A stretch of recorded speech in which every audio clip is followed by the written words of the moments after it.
A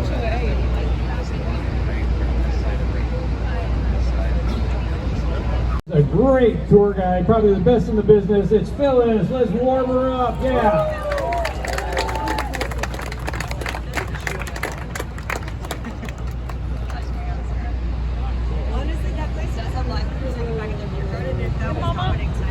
Well, good afternoon.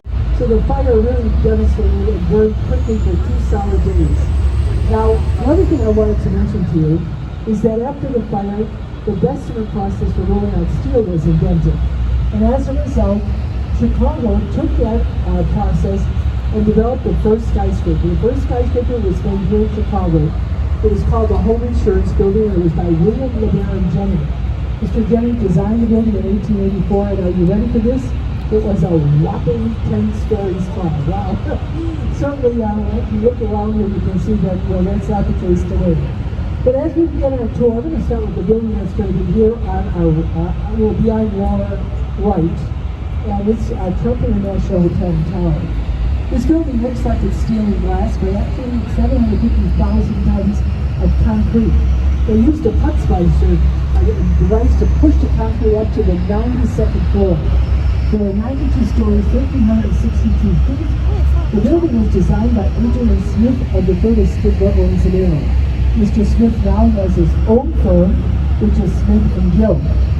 There are condominiums, there is a 5-star hotel, there is a restaurant, and in addition to that, parking garage and retail space, none of which is ever released to retail space. By the way, there is a penthouse on top, and that penthouse recently sold about $1.5 million ago, just with water. $17 million. The guy who invented leaking babies. Can you believe that? Now, Adrian Smith is working on a taller building. That building will be 2.5 times truck. You put truck, another truck, and another truck. That one will be in Jeddah, Saudi Arabia. It'll be 3,300 feet in height. He also worked on the Burj Khalifa, so he's working on big skyscrapers is nothing new to him. Coming up on the right, a building by the great German architect Louis Daniel. He's came here from the Bauhaus School, Westside Germany. His philosophy of architecture, less is more. The only architectural ornamentation and the thin ideas. And those are merely granite structure, they're just merely surface texture. The building originally was designed in 1971 for the IBM Corporation, but today it houses the American Medical Association, and the lower 12 floors are the Lyman Hotel, which happens to be one of the 5-star British hotels, and for those of you interested, they still serve IT. On your right now is a building by Bertrand Goldberg. Mr. Goldberg designed the Marina City Towers. There are 2 towers, 1964 and 1967. They're poured concrete around a central elevator core. Now the apartments are rather unusual. They start out like a piece of pie, very narrow, and then they widen when you walk in. The building had a marina, shops, restaurant. They had a bowling alley, an ice skating rink, a theater, 13 floors of parking. It is poured concrete, and Bertrand Goldberg's philosophy of architecture was much different than his teacher, Louis Daniel. We did not believe that there were any windows in nature. Coming up on your right, we have a building, and before I tell you that, let me go back to this one. A number of years ago, they drove a 79 Pontiac off the 13th floor into the Chicago River for a movie called The Hunter. I don't know if anyone ever saw it. It was one of the greatest film experiences. They pulled the car out, and it certainly was drivable. This is a 1987 building, home to the American Bar Association, formerly home to Quick Roads. There are 2 offices for 250 lawyers, and there are 3 restaurants that are located in the building. Now folks, if you had been on the river about 120 years ago, you would have seen one building after another that looked like this. This is the Reed Burbank Center by George Nimitz, done in 1914. It is symmetrical, 7 bays on the right, 7 on the left. 2 will take it off of the widening of the South Street Bridge. It has inlays of terracotta, definition, you can see that. And it has a clock tower. If you look up, you'll notice lions heads around the clock tower. That's because the one-time roof is home for modern foods. Today, commercial office space and restaurants. The next building is one that is really a leading certified building. Now, LEED means leadership in energy and environmental design. The building has a green look. 66% of everything in this building can be recycled. And the building actually uses river water. It takes in, cools the air conditioning, and are you ready for this? When the water comes out, it's cleaner but warmer. So we can't do that anymore because it affects the marine life. And I mean, we all probably say, what marine life? We have identified 77 areas of marine life in the Chicago River. The building was done in 2009 at the Department of Children for the architects. I'm here right now one of the largest buildings ever built in this country. It occupies 3 acres. It has 500 showrooms with wholesale furniture industry, 8 miles of corridors. It's 4.2 million square feet of space. At one point, the merchandise value of Chicago had its own zip code. The building is Art Deco. Notice that it has a limestone exterior, it has a vertical truss with setbacks, and the use of geometric shapes. The bronze heads are all the great ancient princes, Philemon, Wanamaker, Woolworth, and W. Lloyd. By the way, this building was built at a cost of $31 million, sold for $20 million to the Kennedy family. It was built originally for the Marshall Field Company. The Kennedys bought it in 1940 and kept it to 1996. Are you ready for this? They got $576 million when they sold it. Nice return on a $20 million investment. This is called Wood Point. This is where Chicago originally put down her roots. The first post office, the first general store, the first riverboat across the river, and the Kennedys have developed this along with Hines. This is a residential building by Kelly, Clark, and Kelly. This will be the Salesforce Tower. This will be a commercial building. Kelly, Clark, and Kelly are the architects. Scheduled for completion in 2023. The large building you see over there is called River Point, and that one is by the children. It's based on a parabolic curve.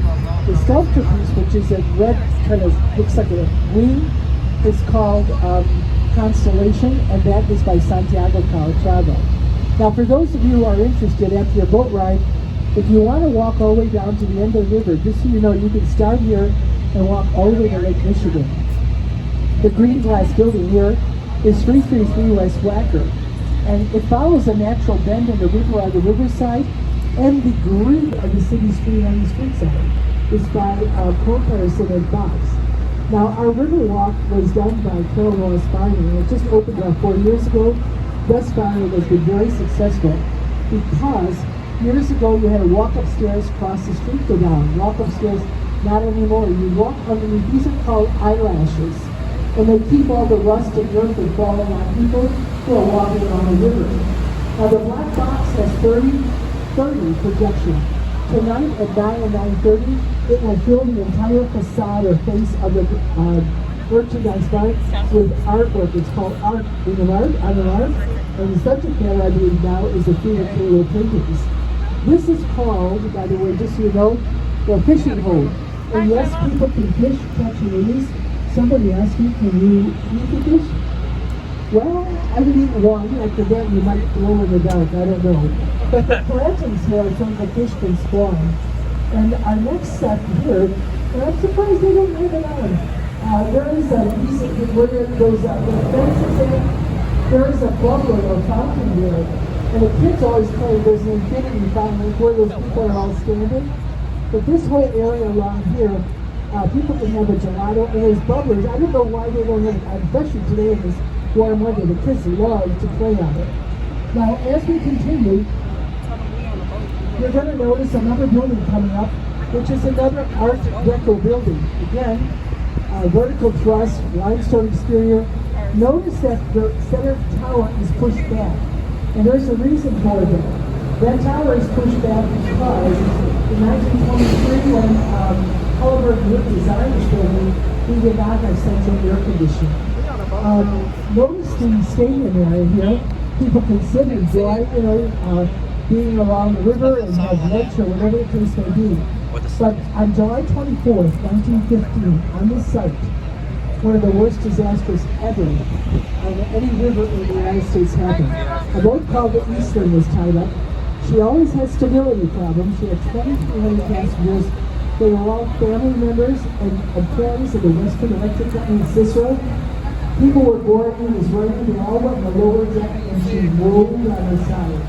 844 people drowned, 22 entire families lost their lives in the worst disaster, July 24th, 1915. The beautiful building on your right is by Ricardo Boger, a Portuguese architect. The building is postmodern. Now, postmodern is eclectic. It borrows. And look at the Greek pediments and the Roman arches. You look up, you can see the pediments along the top. The building is actually, folks, modeled after the bell tower of the Florence Cathedral in Florence, Italy.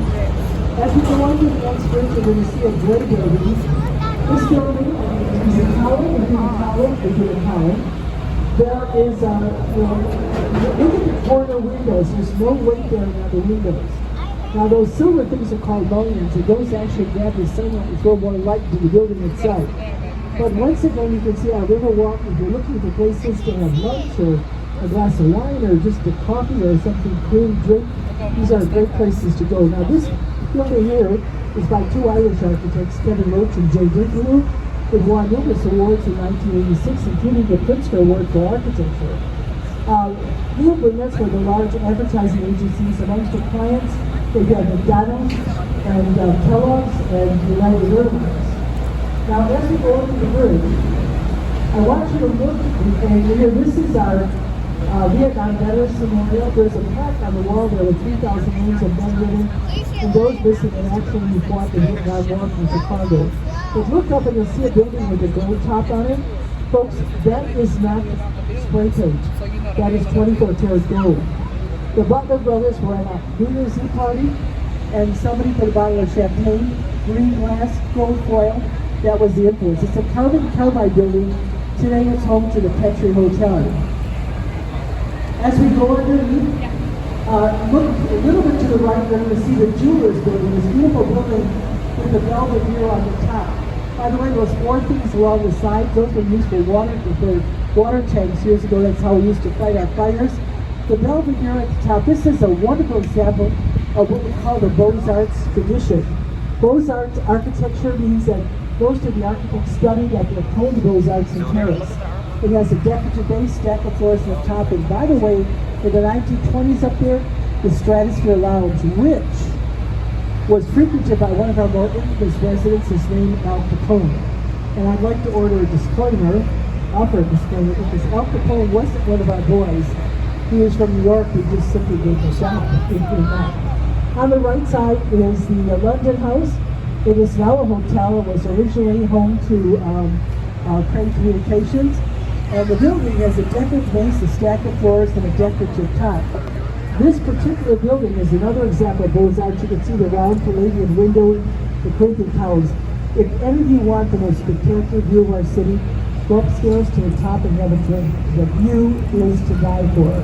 That building was by Alfred Alschuh. We're going underneath the right on the Jean-Baptiste Pontius Bridge. And try to imagine Lake Michigan coming up here, after the Great Fire, all the rubble was dumped here. This was land that was used for the railroads. Then what happened is this particular area was developed in the 1960s. The black building right here was by the firm of East Vanderbilt, but you have two brown buildings that are right here, and these two brown buildings happen to be known as the Hyatt Regency East and West Towers. That is the largest hotel in Chicago. It consists of 2,319 rooms, and it's joined by an underground walkway. Now I'm going to ask you to kind of, if you will, look at the building between these white and black buildings. You can see part of it there. That building is known as the as Aqua. And Aqua has these undulating white balconies, and the glass is designed to look like water cascading down all four sides. The architect was Judy Gay, one of the foremost female architects. In 2009, the 84-story building she won award as the best residential building in the world, believe it or not. Judy Gay has done some amazing work here in Chicago and all in Europe as well. But as you come there, you'll get a better view of the building right now. There is a Radisson Blu Hotel in the lower level, And then upstairs there's condominiums, and there is a penthouse, and guess who lives in the penthouse in Aqua? Lady Gaga. That's where she actually lives. So as you go underneath the bridge now, there's a triangular building here. This is the Swiss Hotel. And this hotel is by Harry Lees. Harry loved to sail on Lake Michigan. So the triangle, the shape of sails, is one of the things that he enjoyed. Now, as we continue, I want you to look at one of the most gorgeous buildings that just opened. This is our new St. Regis Tower. It is 101 stories. The building will have the St. Regis, a 5-star hotel at the base that hasn't opened at Regis. People are moving into the condominiums and the penthouse, well, not the penthouse, but the condominiums. The building was designed by Julie Gay. It's just amazing. It's 3 towers that undulate and are attached. Now, if any of you are interested, this penthouse is available. $24 million. Saying what's that, you know? And what's interesting is that it's raw space. It's concrete floors, no drywall, etc. Now, you see the little blue building next to it with those scaffolding? That's the GEMS Academy. That is an upscale kindergarten through 12th grade. Now, if you can afford the $24 million penthouse, you can send your kids to kindergarten at the GEMS Academy. Tuition starts at $30,000 a year. Yeah, always right. Look up at this building, you'll see the big hole at the top on the 83rd floor. Well, when they were almost completed with this building, they realized they had a problem. The wind velocity pushing against the building could cause structural damage. So what they did was to take out the 83rd floor penthouse and they created what is known as a blow-through. So it relieves the pressure, because if we have 60-mile-an-hour wind gusts that we haven't quite often, we're talking 120, 130 mile an hour at the top of the building. One of the things I do want to mention, because everybody always asks me, someone said to me, well, aren't you people afraid? Look what happened in Florida at Surfside. That was a terrible, terrible tragedy. Here's the difference. We are built on solid bedrock, okay? Florida is not.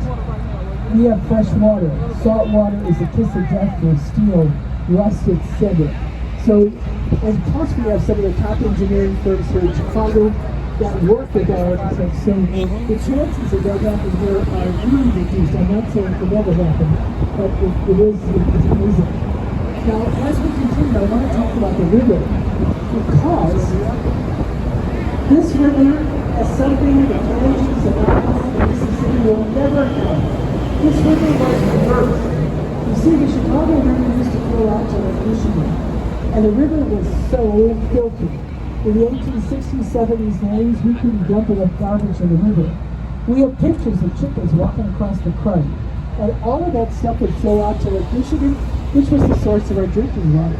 And people were dying of cholera, typhoid, other waterborne diseases. Well, it became apparent something had to be done. And in 1892, work was begun on the sanitary and ship canal. Now that connects to the South Branch.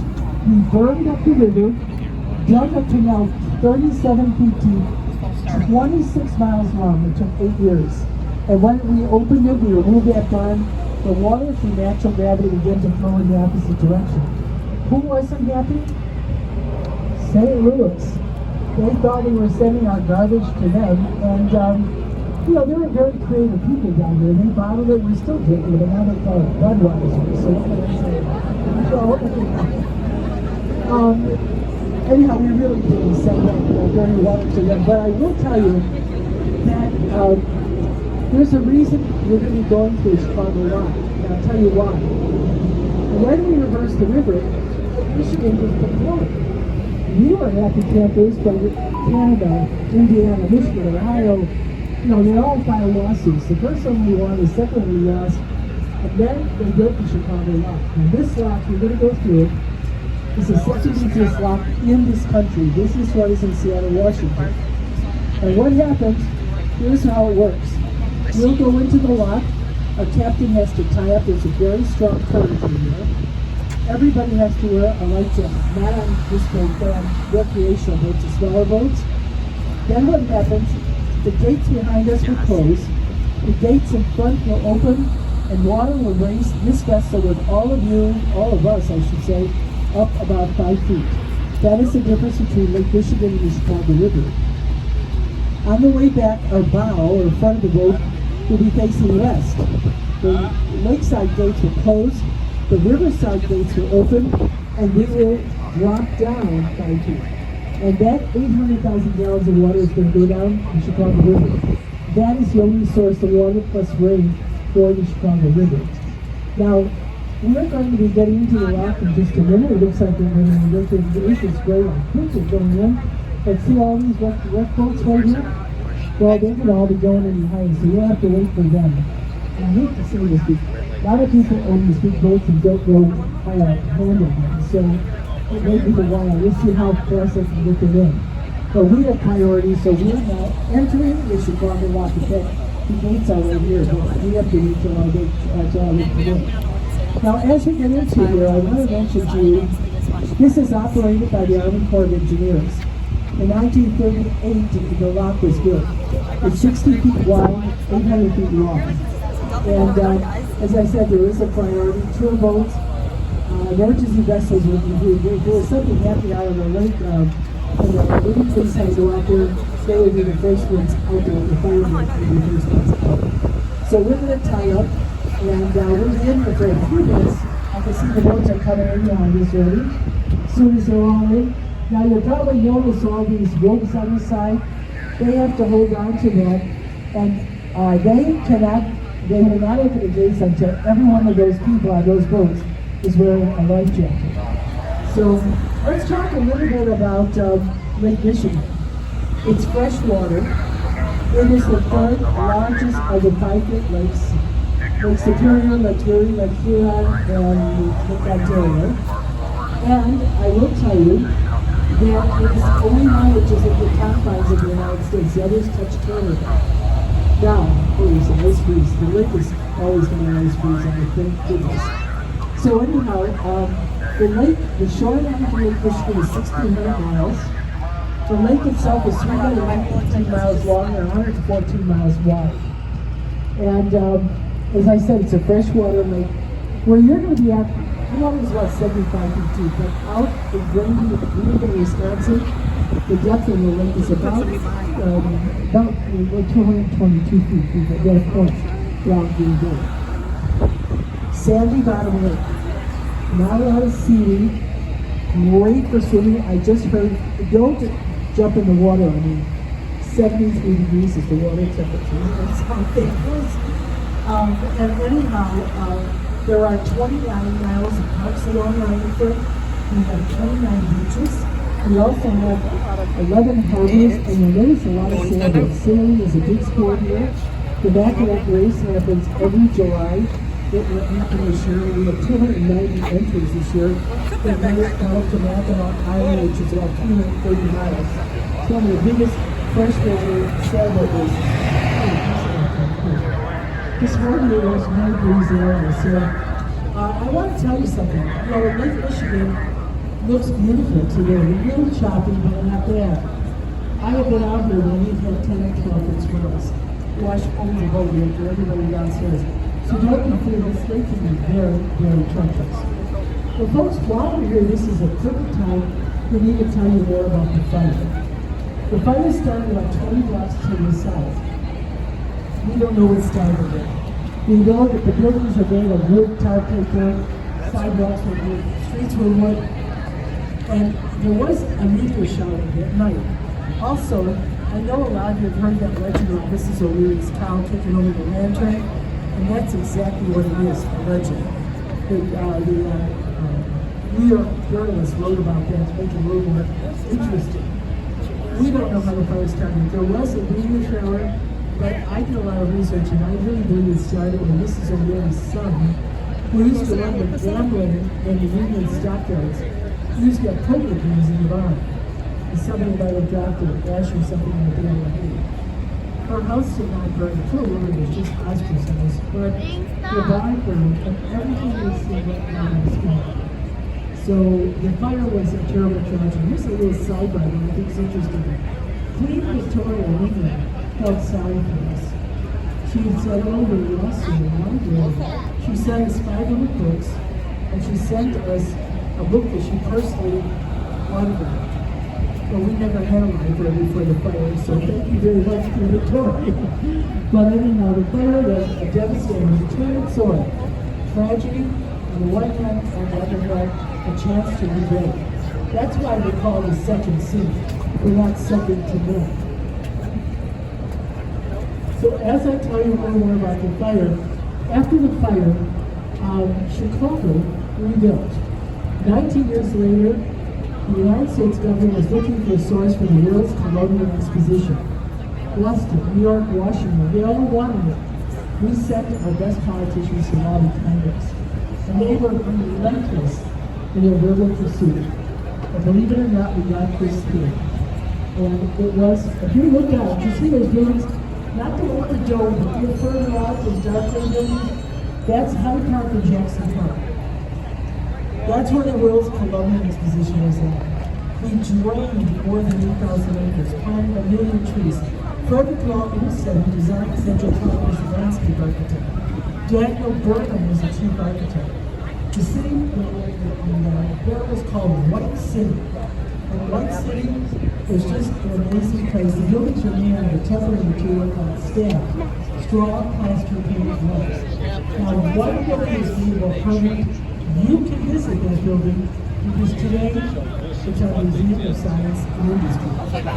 Now the floor, about 25 million people in Chicago, and it literally put us back on the map.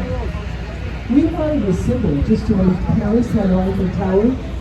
So here's an interesting fact. Did you know that Gustave Eiffel actually offered to build an Eiffel Tower twice the height of the one in Paris? But he decided he wanted something by an American. We hired George Washington Ferris. He was a Pittsburgh bridge builder, and he built the first Ferris wheel. The height of a 14-story building, it had 36 boxcars, and those boxcars, folks, each held 60 people. That's 1,800 over 1,800 people in one revolution every 23 minutes. And one boxcar was left empty, and it played an orchestra played a song, the same one over and over and over again. I'm sure they were probably so tired of the fair was over. By the way, the fair opened on May 1st of 1893 and closed on November 1st of 1893. So that was out in Jackson Park. Now in 1933, we held the Century Progress right during the heart of the Great Depression. If you look where that Silver Dome building, we're going to go out there today now, but that is where the 1933 Century Progress was held. It was one of the darkest times in our country. People were so depressed, and believe it or not, it was at that time that they showed the new cars, something called a dishwasher, washing machines, all the new things. And unlike White City, the Century Progress, all the buildings are colorful. Now the buildings that are out there, the planetarium, the Shed Aquarium, were all part of that 1933 Century Progress. So good at raising the spirits of Americans that our president asked us to let it run for an additional year. Now if you look behind you, the gates are closed. Watch the water line. You can see us going up, you'll see them going up. And in just a few minutes, they can't just open the gates, people, because the flood of water would have us bouncing all over the place. So they do it slowly. And they're operated by the Army Corps of years. Up in the crow's nest up there is a man who controls the lot. So, he's the one, you'll hear a horn in a few minutes, and that will tell us it's time for Captain Nick to move our vessel out. Now, I'm going to stop for a minute because I'm sure some of you would like to just take a breather and listen to me. I will be doing a lot all over the place, but does anybody have any questions? Our population, down slightly in Chicago, 2.7 million. Collar communities and Cook to Page Lake and Will, with that we're 9 million. Third largest in the United States behind New York and Los Angeles, and hot on our tails is Houston. A lot of people from California moving to Texas. So we may move out from third to fourth place soon. So sit back. Doesn't this breeze feel great? So anyhow, enjoy. Just a reminder, if you do go downstairs and get something to drink, you must wear a mask, and the restrooms are located downstairs as well.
Gentleman just asked me about the large vessels over at Navy Pier. I'll talk about Navy Pier later on, but those are all turboats. If you're wondering, in Chicago, first of all, we are the rail center of the nation. But if you're wondering about shipping, international shipping, we have it. We did not want all those tugboats and all those barges and stuff in our front yard. So about 15 miles to the south is Lake Calumet Harbor.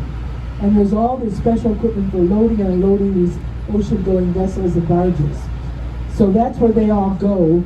And yesterday, or Thursday, we had one of the barges was 400 feet. It was in the lock. And they're so slow. So we got locked out for about an hour and a half. But the barges, that one had to go down because it takes salt water. But all the unloading and loading is done in Calumet Harbor. So it's not, I just want to tell you, this is a working river, not just the turboats or recreational vessels.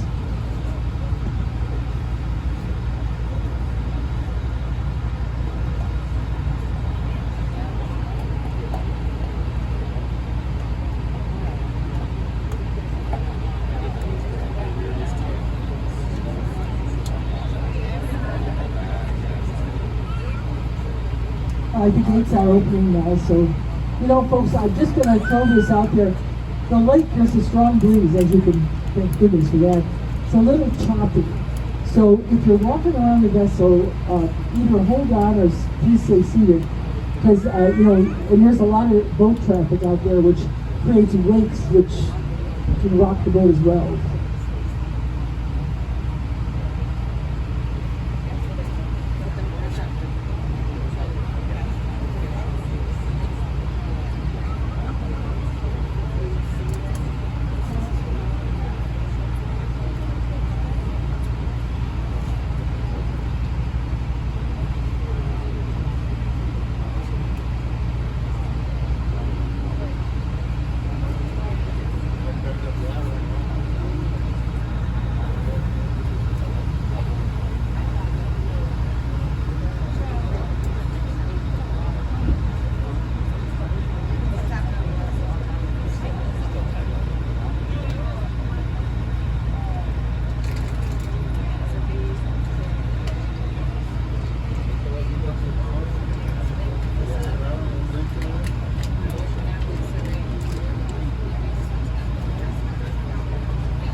your left is Navy Pier. It's 3,000 feet long.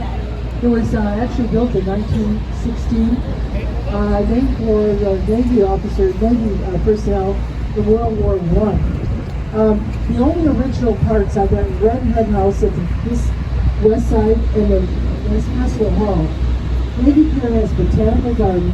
It has an IMAX theater, a children's museum, a glass museum, an award-winning Shakespeare theater, Skyline Theater. There is shops, restaurants, a beer garden. The three green boxes are a brand new hotel called the Sable.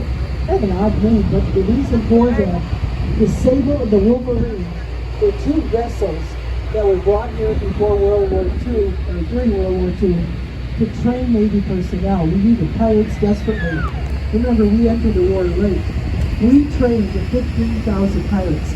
3 takeoffs and landings. We have a lot of plane cards in the bottom of this fleet, and they were shipped overseas. The youngest was George H.W. Bush. And next year, I believe you went.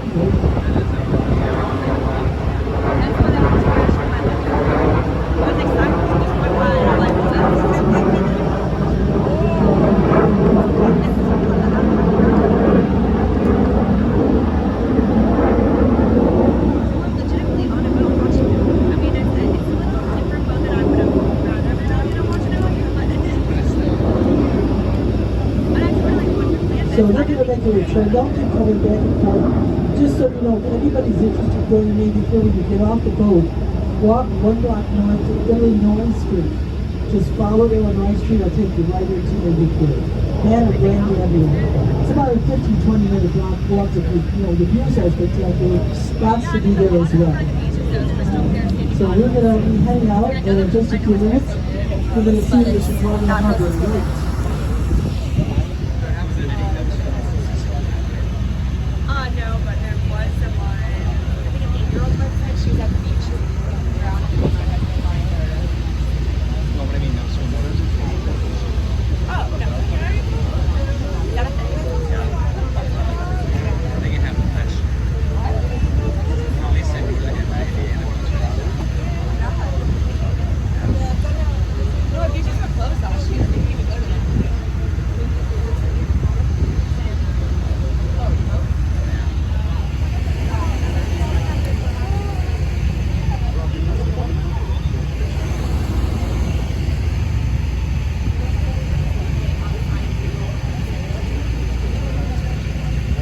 By the way, besides swimming, this lake is great for fishing, coho salmon, lake perch, smallmouth bass, and snout are some of the popular fish that people will put out and fish for.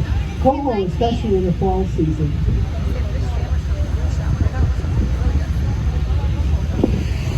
Oh, it's like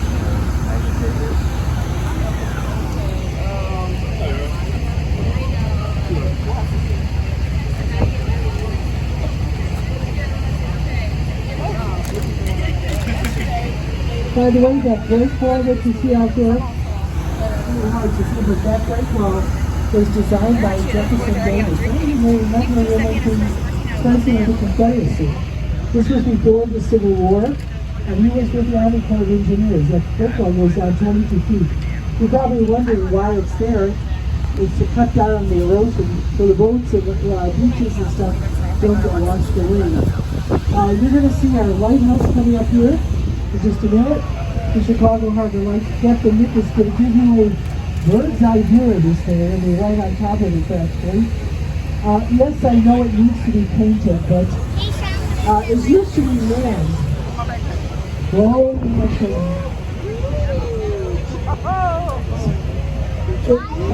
like I said, it used to be manned, but the last guy was a party animal, and he was seen along the break wall. He was actually swimming in the nude along with his lady friends. So the city decided it was time to go ahead and to computerize the lighthouse.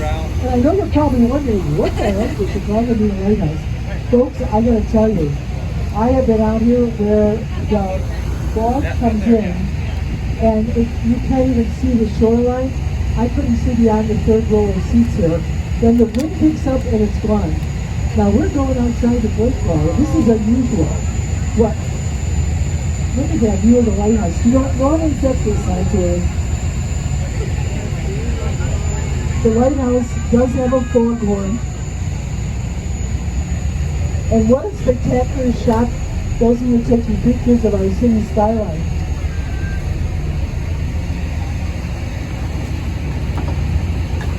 You look to right to the left, you can see the St. Regis Tower. The white building is called Amico. And Amico was done in 74 by Edward Durrell Stone.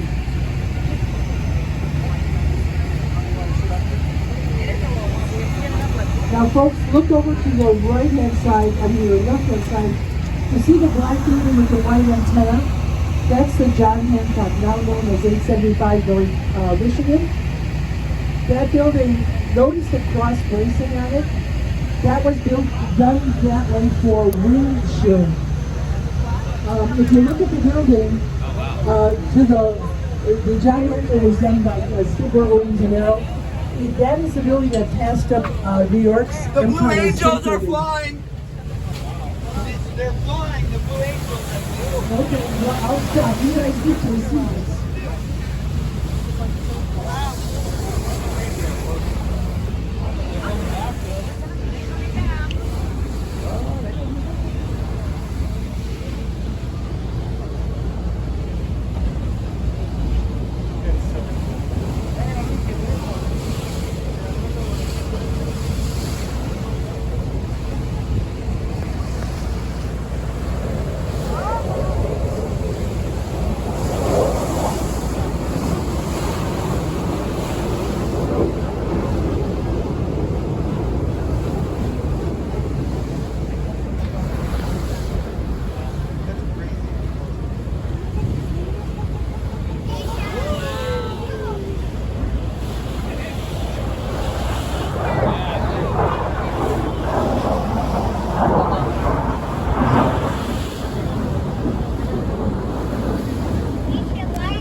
And Ava's car.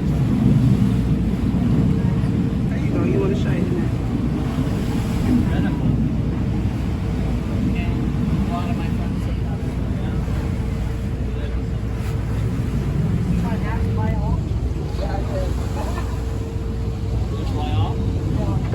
Look at the jet skis.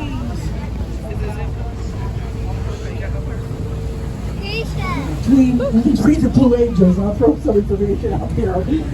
The red building that's out there, that's our Jardine Water Filtration Plant. Now, if you don't mind quickly looking, you see that red and white building out there, the Deaver water crib? That's a big concrete crib that takes some water. They send a crew out every week. And what they do, the water goes down to 200 feet below ground, below the lake, into a 16-foot tunnel. And the water is processed there. Our water is said to be 99% pure. I don't know what's in the 1%. I assume it's something good for all of us. So here comes the Blue Angels again.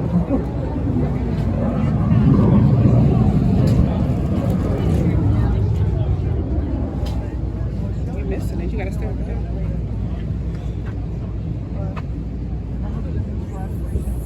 Oh, yeah. They had the B1s then. Remember, they came over the top of the stage. Do you think there's a few boats out there watching?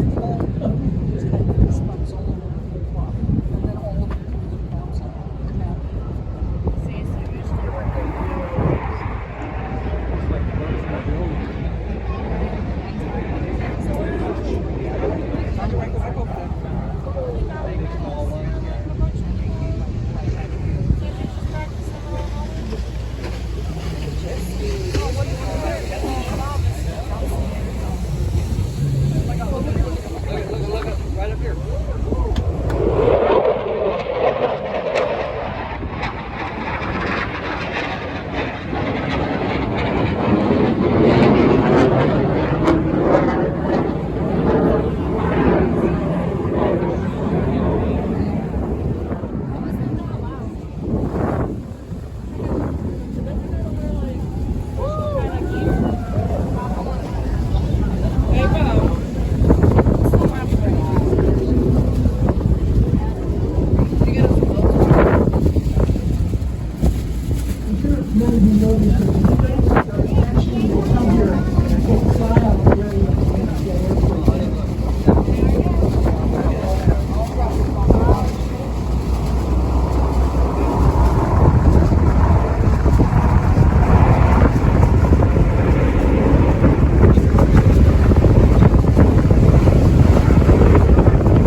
everybody that they've been engaged to them and the power stop the city.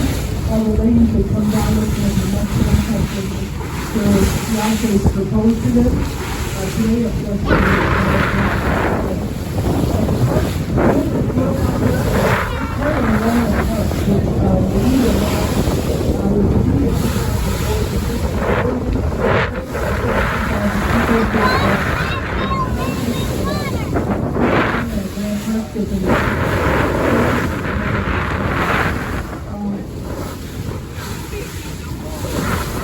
if you go back there, you actually have to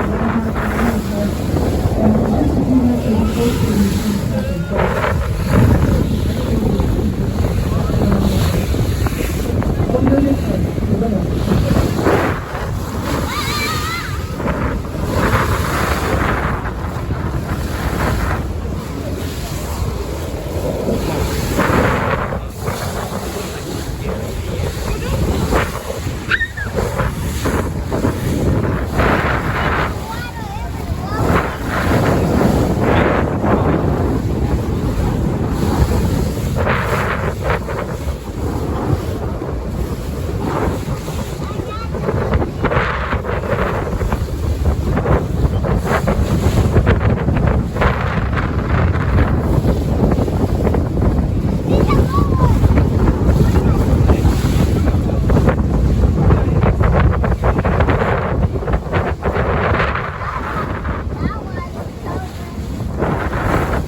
telescope, high power. And that is by Earth Sunstone. The walkway along the roadway is called Collected Up to Drive. I think the two colors and one is on the wall. The problem has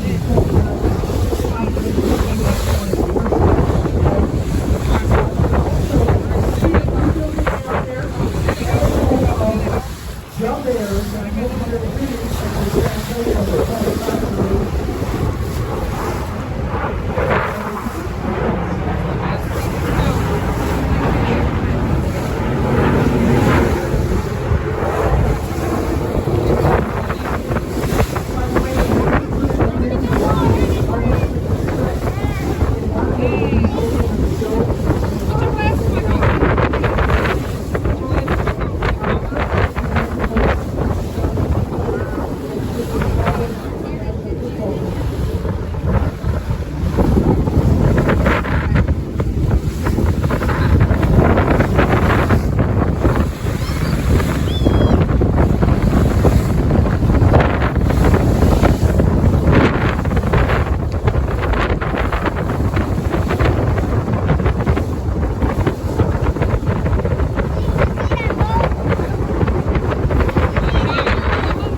to the right of that is the Field Museum of Natural History.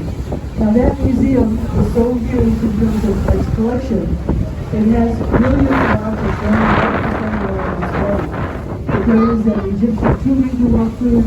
There is an African ceramic was created with animatronic animals. There's dinosaurs. There's just lots to see here. So, if you go down to the museum campus, you can go to all of those facilities. Coming up on your left,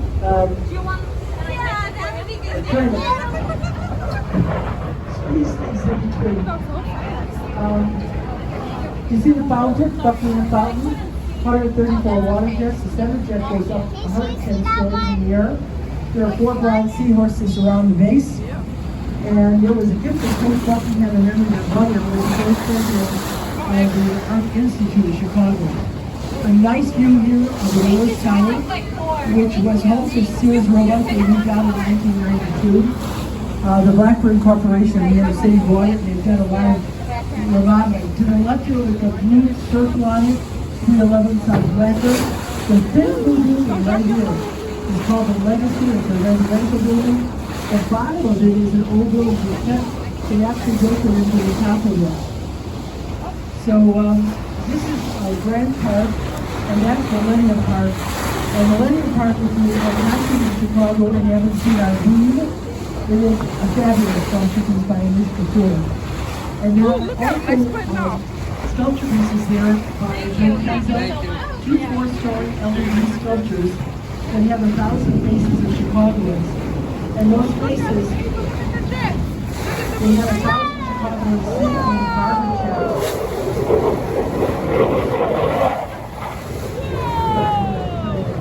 They have barber chairs sitting in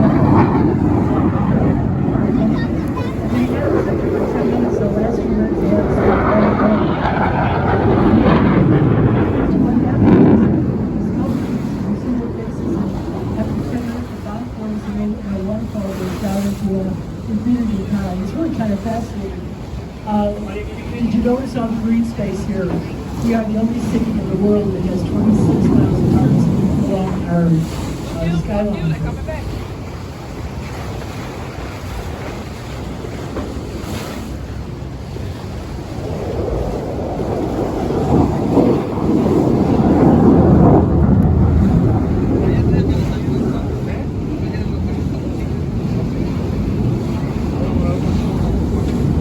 I'm sure you noticed all the sailboats. We are a sailing city.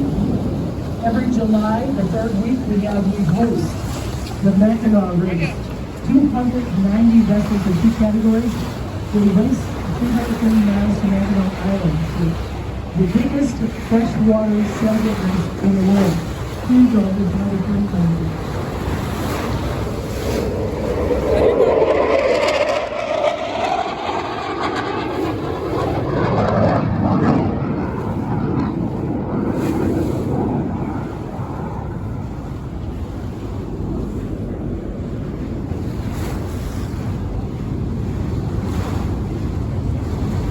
The big blue and white boat out there, her name is the Abbot Queen. She is the flagship of the Columbia Yacht Club. She used to go between Prince Edward Island and Halifax, Nova Scotia. She was bought here in 1982 and is home for the Columbia Yacht Club. This is the Columbia Yacht Club. Columbia Yacht Club, and next to it is the Vinyl Company for Salvador Harbor.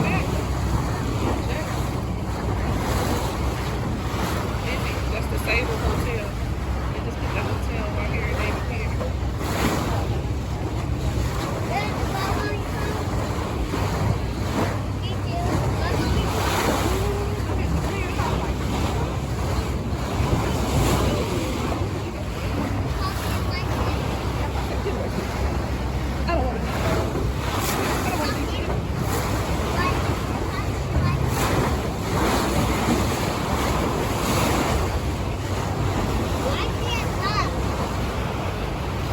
Anybody have any questions?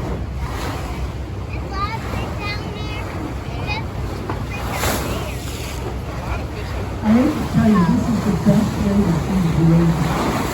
Rather than being in a different country, generally they go between the north and between that's why the vessels are at, and also coming in the water. And you can't find parking, you can't park on the street, it's too early on doing that. So here on the boat is a great way to see the enjoyment. Let's see.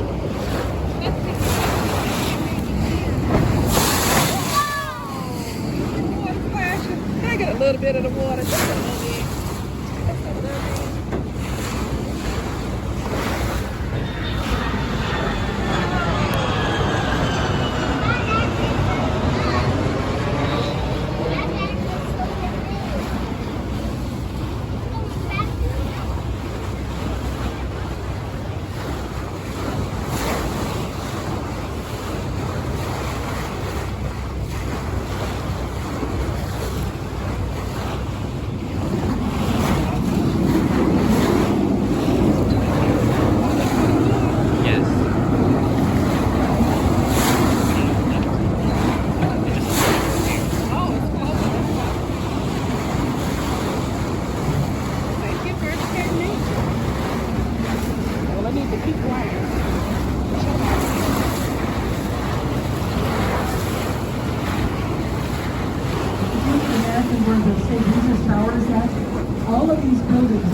home recreation golf course.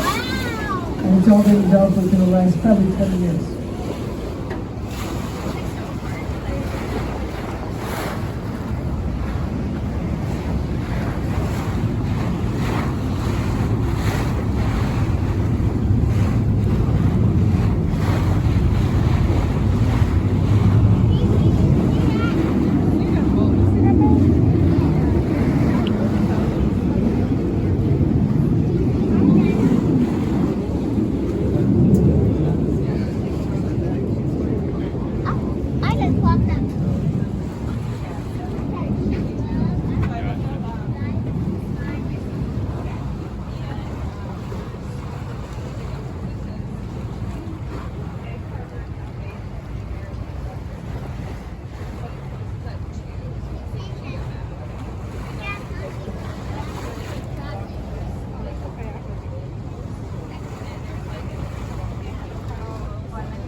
Hotel, girl. Let's go on in there. We got a reservation. Literally, we pulling up to the front of it. I mean, like, we at the, what you call this?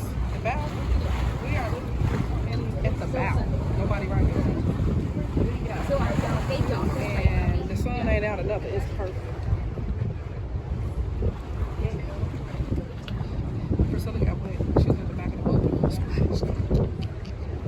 Oh, look at him. Get it, you. Get it, go. Let it go. Let it go.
So folks, we're entering the lock to return down the river. Once again, the gate behind you is going to close this time. And we're going to drop down about 5 feet as we go down the Chicago River. Did you enjoy watching the Blue Angels? You guys did it up. We're lucky. This was the best tour to be out for them.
Folks, if you look at the horizon line, just where that blue and white boats, look all the way out there. See those little gray buildings? That's Michigan City, Indiana, 31 miles across the lake. About 31 miles across the lake.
opening, so shortly we'll be So heading like I down grew up in the road. Michigan, it's affordable out in parking lots, and it's because like from above they see like a wide open water, so they think it's water, and so like then they'll like land in a parking lot. Oh, that's funny. And so maybe it's warmer in the winter, but like, yeah, my girlfriend is there. How close is it drive from here? Is that like 3 hours? Toronto? Oh no, that's longer. It's like Because it's 4 hours from Detroit and then another 4 from It's not a straight shot that we don't deal with the lakes, right? Okay. you go around Lake Michigan and get there over around Lake. I mean, I'm sure it's 3 hours. It's just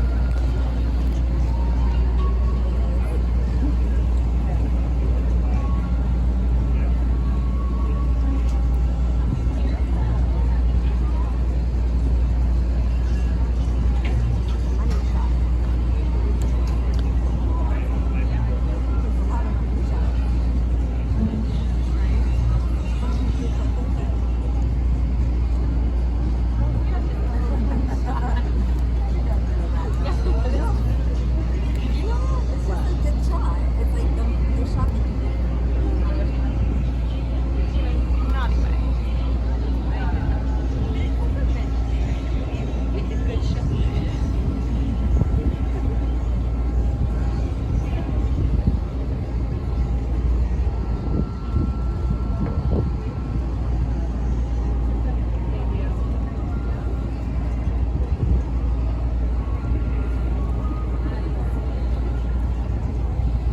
Especially the like that good stuff.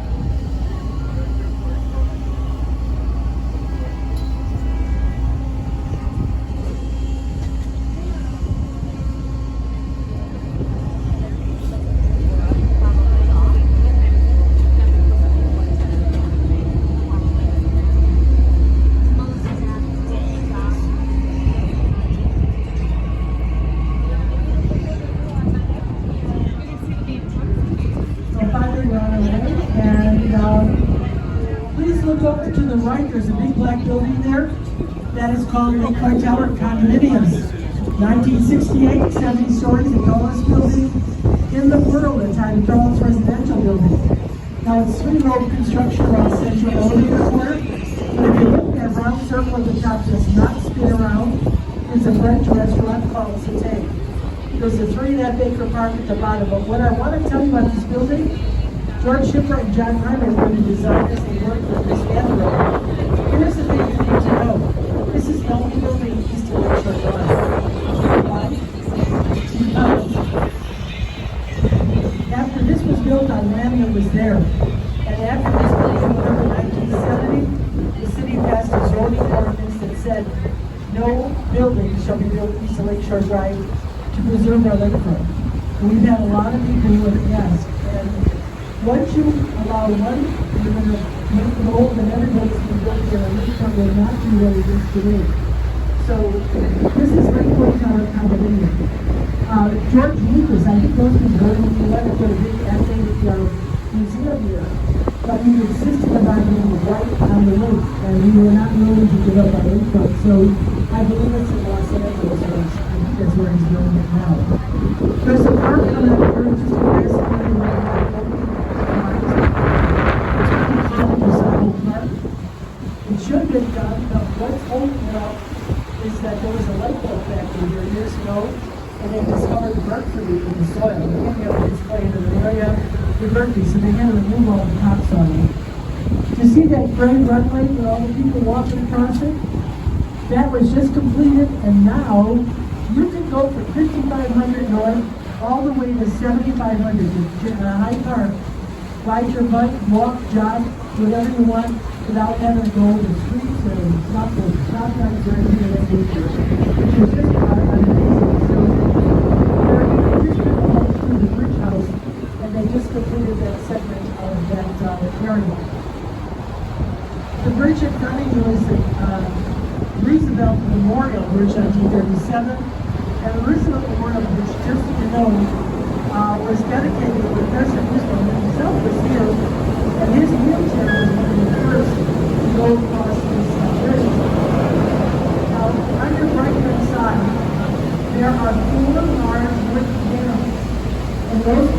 just so you know, covered up an area that was to be the Chicago Spire.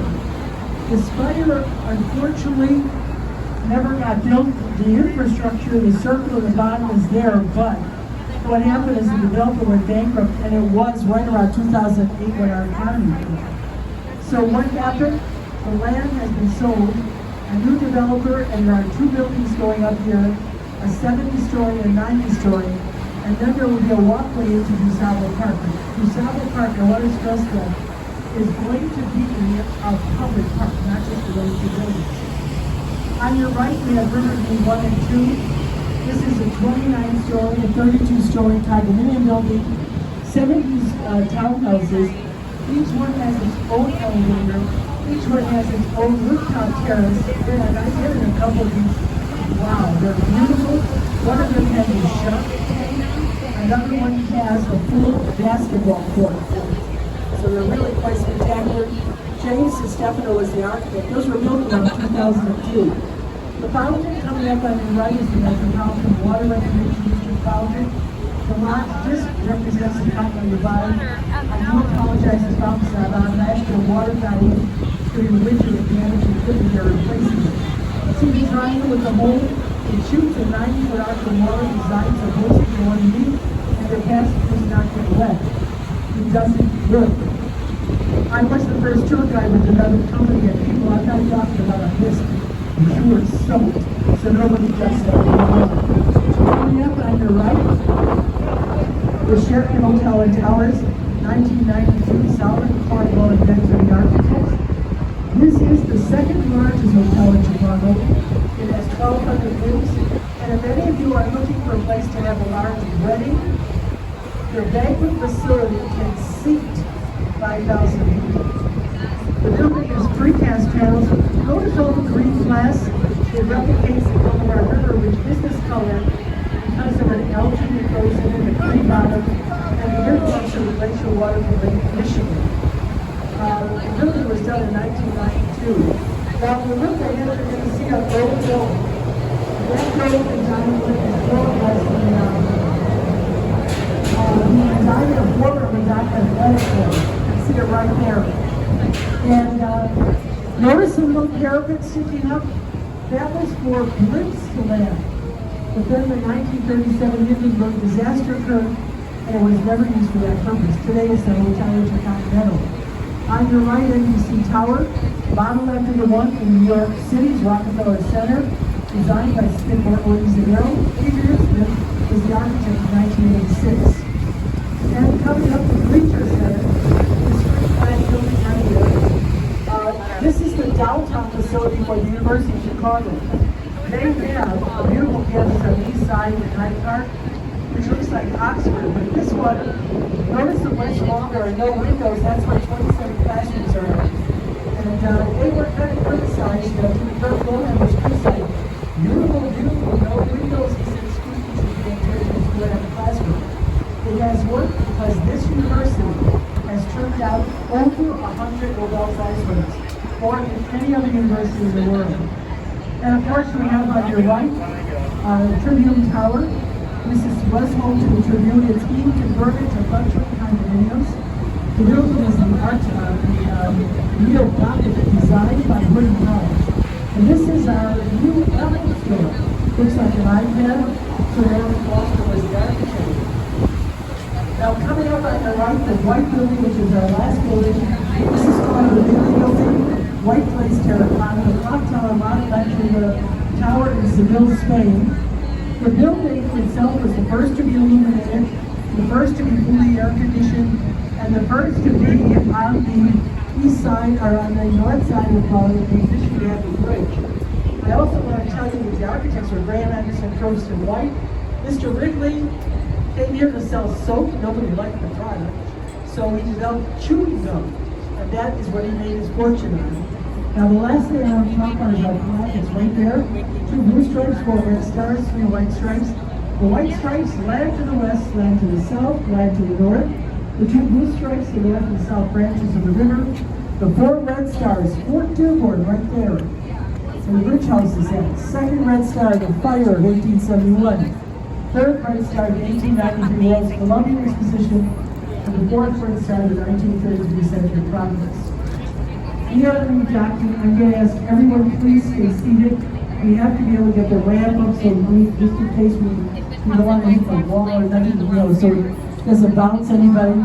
I would like to say at this point, on behalf of Captain Nick, our entire crew, and myself, it's been a pleasure having you on board. I do hope you enjoyed the Blue Angels. Anyhow, we appreciate the fact that you chose Wendella for your tour. You guys lucked out. This was the best tour to be on today. So, not because of me, but because of the Blue Angels. Anyhow, we're going to be back here. I'll be at the bottom of the ramp if anybody has questions. Once again, if you're looking for stuff to do, walk across that bridge 2 blocks. Millennium Park, Grand Park, Art Institute, second largest collection of French and precious paintings in the world. If you don't want to do that, a little further, you have the planetarium, the Chenecler, the Oceanarium. You don't want to do that, walk north on Michigan Avenue on the Magnificent Mile, and there you can exercise your credit cards at Gucci's and Macy's and all the others. So it's a pleasure to have you on board. Thank you, and for all of you who are visiting us, welcome to Chicago. Welcome to Chicago,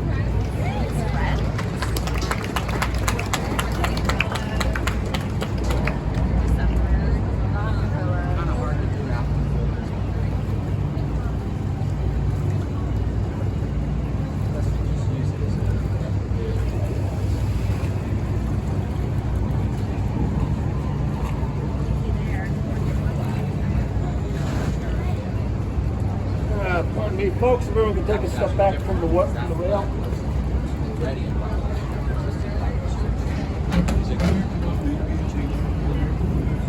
Oh.